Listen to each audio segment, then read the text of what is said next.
This is 6-7, and we're still talking about inverses. This is part 3, where in part 3 here we're going to find the domain and range of the function and the inverse.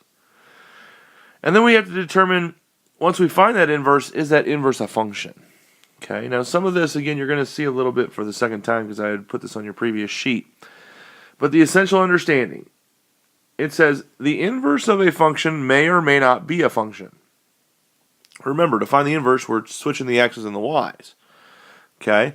So in this diagram, it shows the relation R, which is a function. That's a relation R right here. Notice every domain goes to exactly one range. Okay? It says the diagram shows that relation R a function and its inverse is not a function. Now remember, to find the inverse, we flip the x and the y. So here they've flipped the x and the y, and you'll notice the inverse has a domain that goes to two different values, and that can't happen, so this is not a function. Okay, so in this case, the domain of the relation is the range of the inverse, so we just flip them. Okay, and you'll notice that in this case, the inverse of R is not a function. It does not always work this way. Okay, so there are going to be some times where you're going to have to identify, okay, is this function, the function is a function, is the inverse a function? Okay, and we've got a couple of different ways to take a look at that. Now, how to determine if the inverse is a function or not? Okay, first we're going to find the domain. Probably going to also find the range. You might want to put that in there as well. I don't have that on there, but you're probably going to put in there find the range. And now you're going to mostly be able to do this from the graph. Okay, you're going to want to look at the graph of each one of these equations. So what's going to happen here is, eventually you're going to have to be able to graph the function, graph the inverse, tell me if the function is a function, and tell me if the inverse is a function or not. Okay. Once you find the inverse of the function, okay, you're going to graph that as well. Once you have found the inverse, identify the domain of the inverse. You're going to identify the domain and the range of the inverse, and you'll find out there's a relationship there. Remember, we're switching the x's and the y's. So what's going to happen is your domain for your function is going to be the range of the inverse. Okay, they're going to flip-flop spots. So if the domain of the function and the inverse are both functions, then the function and the inverse are what we call one-to-one. They're a one-to-one function. That means that both the function and the inverse are functions, and you're going to see some of those. Okay. Now I put down here sometimes some of the equations where they're not functions, and we need to add something to this as well. And this is very important because I didn't put this in here. It's not just the square root of x. If it was the square root of x, it's okay, but it's positive and negative square root of x. Okay, because again, if you remember the square root of x, the rough sketch of a square root of x looks like this. Well, that's the positive side of it. This right here is the negative side of it. And if I have both positive and negative from the square root function, you'll notice again, if I draw a vertical line down this guy, it hits it how many times? It hits it twice. So the positive and negative square root of x is not a function. If it's just positive square root of x, where it's just this top part, okay, where it's just this top part here, that's a function. It only hits it one time. Okay. The vertical line. X equals 3, x equals some number. It's a vertical line, it doesn't pass the vertical line test. The other equation that are pretty much not functions are circles. Now you're not going to see any of these, okay, but in this case a circle, remember a circle is not a function. If I create a circle, again, that vertical line test doesn't pass. Okay, now let's take a look at some examples here. It says consider the function f of x is equal to the square root of x minus 2.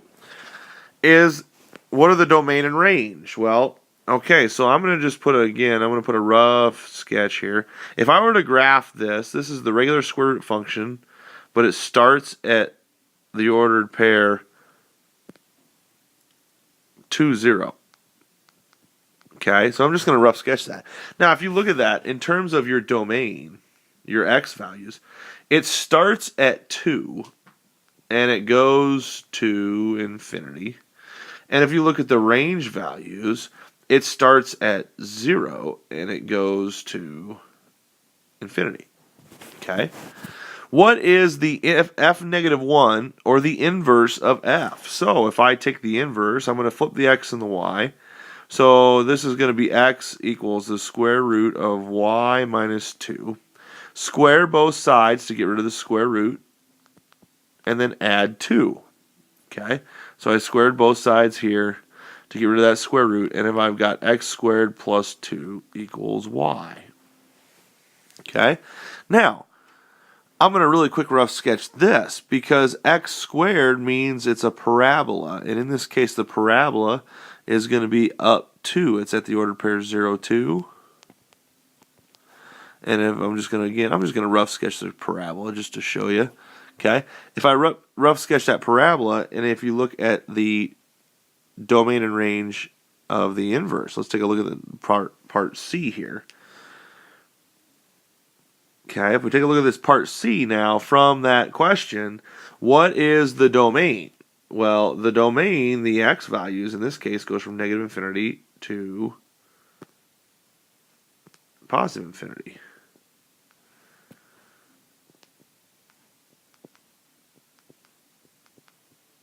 Okay, the range goes from 2 to infinity. And if you look, you'll notice in this case, this really isn't a great example, but a lot of times you'll notice that the domain and the range of the function and the inverse are just going to flip spots. You'll notice the domain did, but the range is just a little bit different because, again, we have both sides here. Now, if you think about this, okay, and you say, is f inverse a function? So is the inverse a function? Is this right here a function? If I do the vertical line test, sure it is. It only passes it once. So yes, because it passes the vertical line test.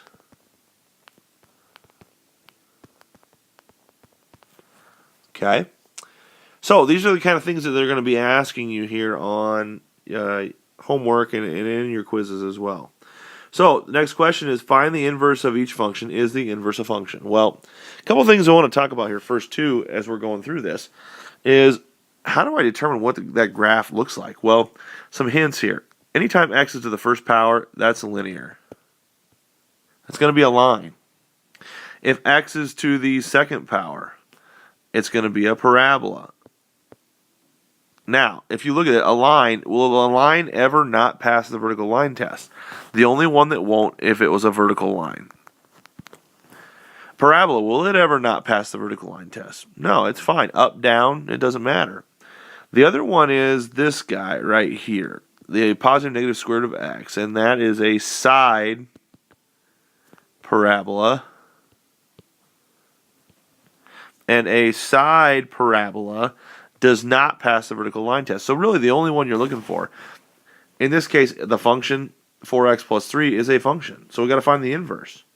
So x equals 4y plus 3. I subtract 3. X minus 3 equals 4y. And divide everything by 4. And this is the inverse. Okay? So now, the question is this inverse a function? Well, x is to the first power, so it's going to be a line, so sure, absolutely, yes, this is a function.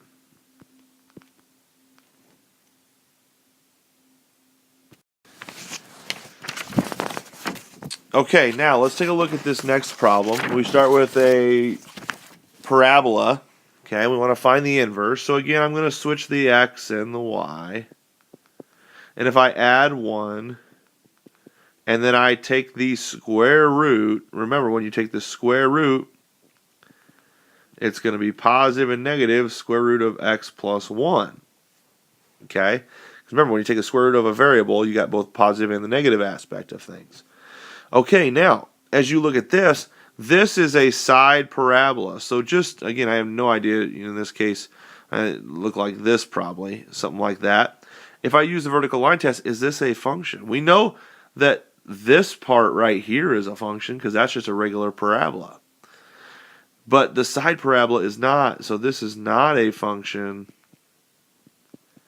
And why is it not a function? Because it fails the vertical line test. Okay? All right, now, I want you to take a look at this last one here, and we're going to do the same thing again. We're going to find the inverse. So, again, I'm going to switch the x and the y. Okay, now I notice everything is squared, so I got to take the square root of everything here. So I've got the positive and negative square root of x equals y plus 1. Subtract 1. So positive negative square root of x and then minus 1 is y. And you'll notice again, you have a positive negative square root of x. So again, this graph, just again, rough sketch, is going to look like this. Side parabola, this is not a function, because it does not, it fails the vertical line test. Okay? Okay, so I've went through some quick examples there, just to kind of give you an idea. Again, rough, remembering how to find the inverse, along with being able to find domain range, and then also being able to figure out, is the inverse a function? Okay? All right, don't forget to complete today in class your practice problems for part 3. There will not be a WSQ with this because we've got it so late. So this concludes section 6-7, part 3.